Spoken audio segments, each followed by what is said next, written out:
السلام علیکم۔ اب یہ سوال کوئی کیوں کر پوچھے کہ ایک آڈیو یہاں سے تو دوسری آڈیو وہاں سے کیسے آتی ہے اور کون نکالتا ہے؟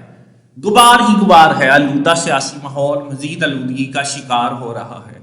یہ آخری لڑائی کتنی طویل ہے اور کیا انجام لائے گی خبر نہیں۔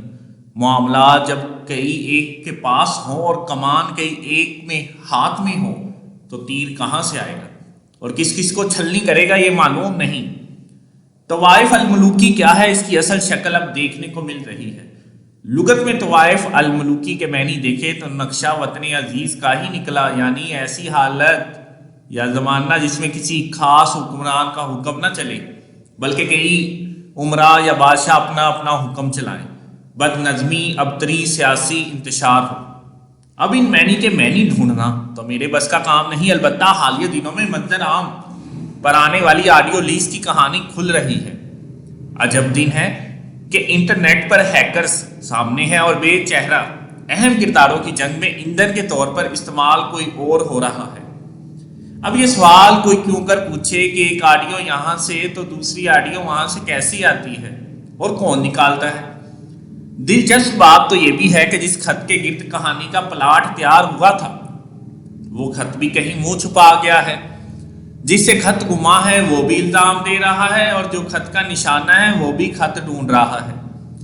ڈاکیا مگر کہیں منہ چھپا کر ہنس رہا ہے اور قوم خط کے پیچھے حقیقی آزادی ڈھونڈتے ڈھونڈتے تھک سی رہ گئی ہے۔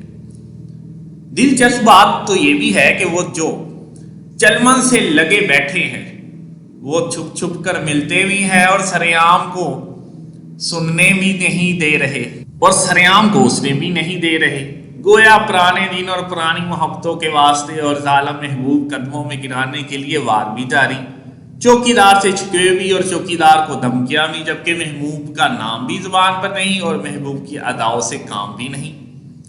انقلاب چند دنوں میں پھر سڑکوں پر ہوگا اور حقیقی آزادی کا نعرہ بھی گونجے گا، مگر جن سے حقیقی آزادی چاہیے ان کے نیوٹرل ہونے اور ساتھ نہ دینے کے تانے بھی منشور کا حصہ بن رہے ہیں۔ اب کی بار یہ خواہش فزو تر ہے کہ نیوٹرل مداخلت کرے اور صرف امر بالمعروف کا ساتھ دیں، جو بقول خان صاحب کے صرف تحریک انصاف ہی ہے۔ اب جب وقت کا پہیہ الٹا چل پڑا ہے اور حالات کی گاڑی کو ریورس گیئر لگ چکا ہے تو یوں محسوس ہو رہا ہے کہ جانے والا جاتے جاتے تمام سلسلے توڑ رہا ہے۔ گو اسٹیبلشمنٹ کی مداخلت اور بار بار کے تجربوں نے ملک کو شدید نقصان پہنچایا ہے، جس سے طاقت کے مراکز بھی بچ نہیں پائے۔ اب یہ کوشش کی جا رہی ہے کہ ملک دوبارہ پٹری پر لا کر گزشتہ سٹاپ پر واپس لے جایا جائے۔ کمپیوٹر کی ہارڈ ڈسک یعنی یادداشت سے وائرس لگی فائلیں ڈیلیٹ اور سسٹم انڈو کیا جائے، مداخلت کے باب کو ختم کر کے آگے بڑھایا جائے۔ یہ اچھی خواہش تو ہے، لیکن سسٹم میں موجود مبینہ ہیکرز اس پروسیس کو سبوتاژ کرنا چاہتے ہیں۔ سسٹم میں غیر آئینی سیاسی مداخلت کے کم و بیش 77 سال صرف ایک کلک سے انڈو نہیں ہو سکتے جب تک کہ نظام کو آئین کی بنیادوں پر کھڑا نہ کیا جائے۔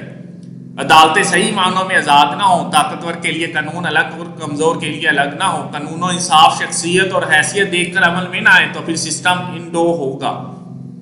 اب جبکہ ادارے نے بڑی بیٹھک میں یہ فیصلہ کر لیا ہے کہ سیاست میں اب مداخلت نہیں ہوگی اور اپنی آئینی حدود میں کام کیا جائے گا، تو اس فیصلے کا عہدیدار کے سینکڑے افسران نے مل کر کیا، جس میں آنے والے کئی چیز بھی شامل ہیں۔ ادارے کو اپنے اس نئے عہد پر قائم بھی رہنا ہوگا، اور اگر سمت یہی رہی تو چند وائرس سسٹم کو ناکام نہیں بنا سکتے۔